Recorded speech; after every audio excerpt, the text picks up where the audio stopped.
नमस्कार दर्शक बंधु ओढ़णी सीरियल रे आपण माने देखिबा पाइबे जे मोहिनी आ मानसी ज्योति को किडनैप करिया पई तांको रूम को आस्थिबे। जीवन आ ज्योति सोईथिबे।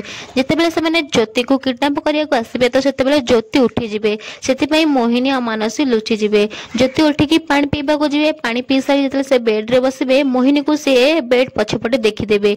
मानसी मोहिनी को बंचेया पई आसिकी ज्योति को मुहरे रुमाल बांधी देबे।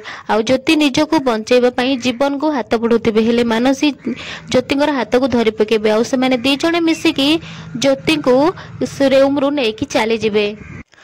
भद्रदेवी कहे एबे सबू जहा किछि होउची ए सब पई मते राति रे जमा भी निद लागुनी।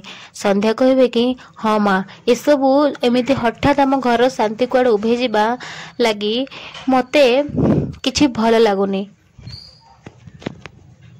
भद्र कहे कहीं के जानी आज मोर पवन कथा बहुत मन पड़ी। संध्या संध्या कहे कि टिके समय दिंतु माँ धीरे धीरे सब कुछ ठीक हो।